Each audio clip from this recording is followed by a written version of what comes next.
Um crime brutal, 14 mortes suspeitas e nenhum culpado. Em 1973, uma menina de 8 anos desaparece depois da escola. Dias depois, o corpo é encontrado atrás de um hospital, completamente desfigurado e irreconhecível. A investigação aponta nomes poderosos. Um policial é executado antes de terminar o caso. Um livro é censurado pela ditadura. Os suspeitos são condenados e depois são soltos. Décadas depois, um dos principais suspeitos aparece morto, decapitado e carbonizado. Isso foi só um crime? Ou algo muito maior foi escondido? Vitória, Espírito Santo, 18 de maio de 1973. O Brasil vivia sob ditadura militar, uma cidade interiorana onde o sobrenome da família valia mais do que qualquer prova, onde certos nomes abriam portas e fechavam investigações. De um lado, a família Crespo, imigrantes espanhóis, trabalhadores, sem influência, sem conexões, sem dinheiro para contratar 12 advogados. Do outro, as famílias Elau e Michelini, tradicionais em Vitória, com dinheiro, com acesso ao regime e com o tipo de poder que, naquela época, raramente enfrentava consequências. Esse desequilíbrio não é detalhe, é o centro de tudo que vai acontecer a seguir. Araceli Crespo Cabreira tinha 8 anos. Saía da escola e fazia o caminho de volta sozinha, como tantas crianças faziam naquela época. Ela parava pelo caminho, observava o movimento, sem pressa. Era uma criança comum, com uma rotina comum e com uma família que, naquela manhã de maio, não imaginava que seria a última vez. Naquele dia, Araceli sai da escola, um adolescente a vê pela última vez brincando com um gato perto de um bar, e depois disso, ela simplesmente desaparece. Segundo o depoimento central da investigação, dado por Marisley Fernandes Muniz, ex-amante de um dos suspeitos, segundo a versão dela, o que aconteceu foi o seguinte: Paulo Elau pediu que ela chamasse Araceli no bar. A abordagem foi calculada: doces, uma boneca, promessa de levá-la para casa. A criança confiou e entrou no Ford Mustang branco de Elau. Por 2 dias, ninguém sabia onde ela estava. Segundo a acusação, ela foi mantida em cárcere no porão do Bar Franciscano, estabelecimento da família Michelini, drogada com LSD e barbitúricos, submetida a violências que a perícia confirmaria depois com uma precisão perturbadora. Em 24 de maio, um adolescente chamado Ronaldo Monjardim e seu pai encontraram o corpo. Estava jogado atrás de um hospital. O estado era tão grave, desfigurado por ácido corrosivo, marcas de violência extrema, que a identificação formal levou semanas. O pai reconheceu o corpo para a imprensa, mas no dia seguinte negou. Só em 20 de junho, quase um mês depois, a identidade foi confirmada oficialmente pelo perito Trajano Moreira de Carvalho. A causa da morte, confirmada em necropsia realizada no Rio de Janeiro em outubro de 1975 pelo perito Carlos Eboli, intoxicação por barbitúricos em excesso seguida de asfixia mecânica. Com o laudo, os suspeitos e uma testemunha disposta a falar, a investigação parecia ter o que precisava. Os nomes estavam na mesa: Paulo Elau, Dante de Barros Michelini, conhecido como Dantinho, e Dante Michelini, o pai. Mas não foi isso que aconteceu. O sargento José Homero Dias, que conduzia parte das investigações e estava próximo de consolidar o caso, é morto com tiros nas costas antes de concluir o trabalho, antes de qualquer depoimento se tornar oficial. Enquanto isso, na imprensa, começam a circular boatos sobre a mãe de Araceli, Lola Sanches, acusada de ser traficante boliviana e de ter usado a própria filha como mula para entregar drogas aos Michelini, sem nenhuma prova, sem nenhum fundamento no processo. Mas o estrago estava feito. A família que perdeu uma filha passou a ser tratada como suspeita, e aí o caso toma outro rumo.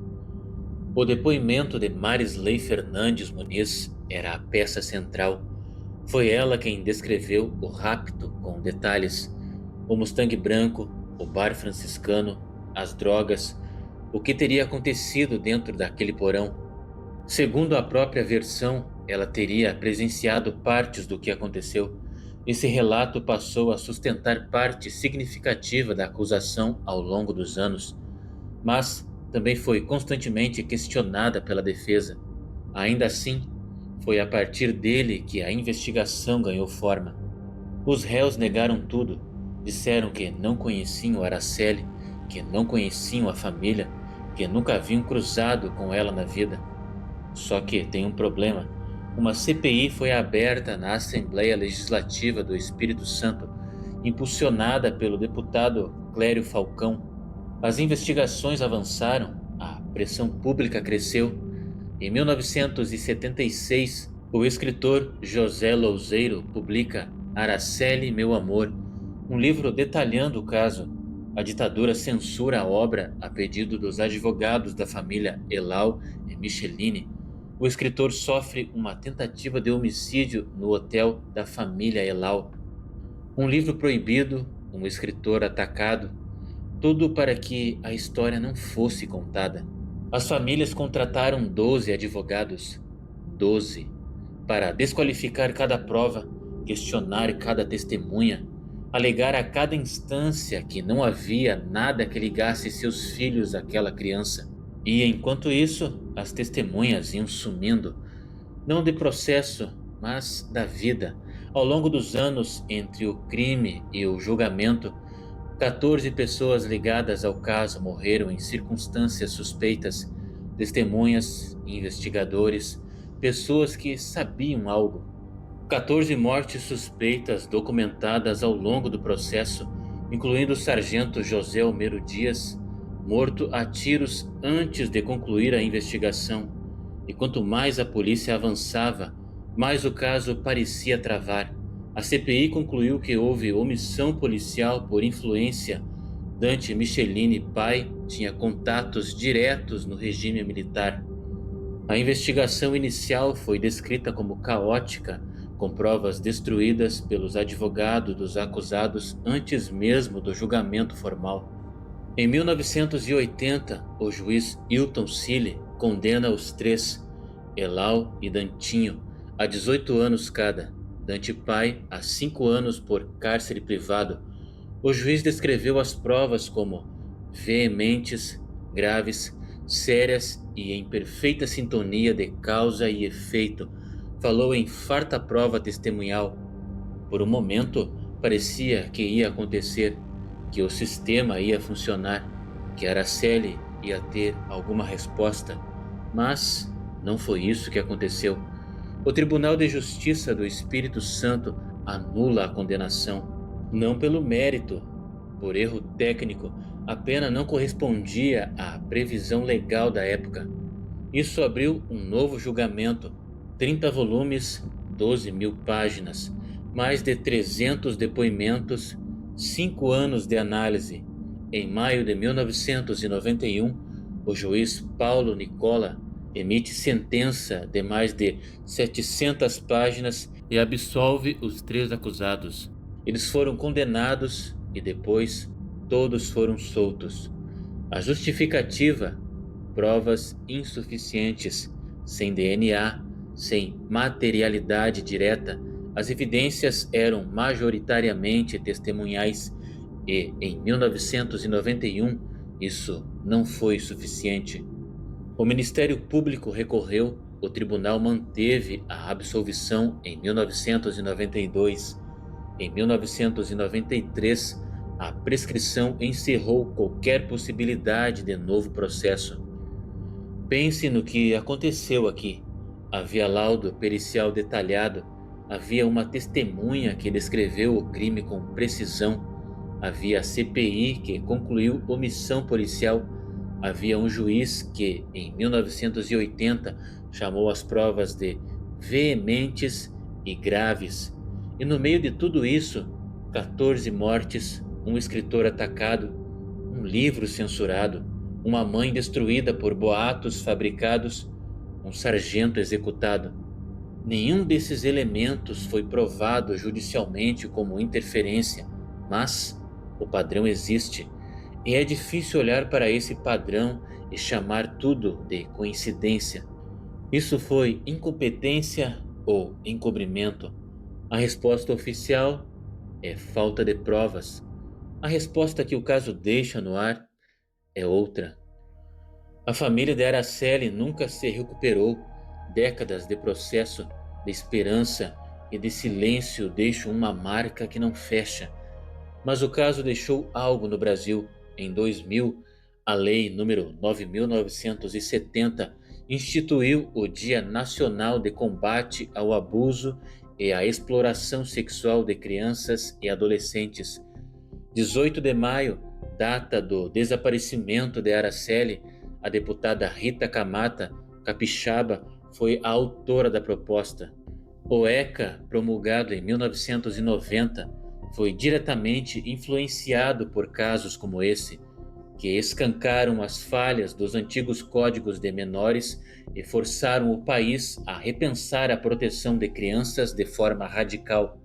Vieram outras leis, a que classifica como hediondo o favorecimento à exploração sexual infantil, a que proíbe punição física como método educacional, a que criou o sistema de escuta protegida para vítimas.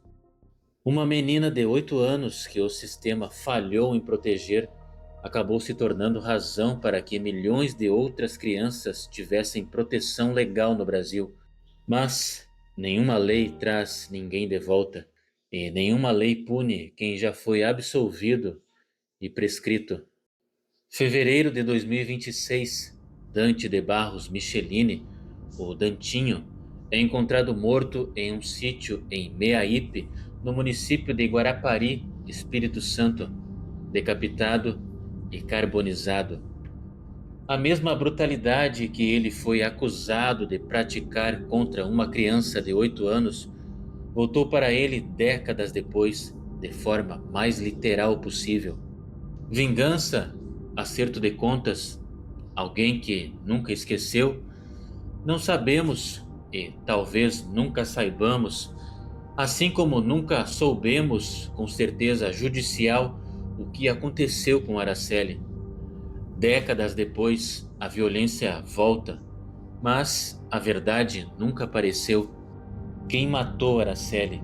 Talvez a resposta exista, guardada em algum arquivo que nunca foi aberto, na memória de alguém que ainda está vivo, ou no silêncio de quem decidiu que essa verdade era perigosa demais para aparecer.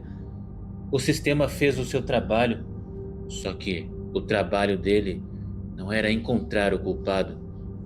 Isso foi incompetência ou encobrimento?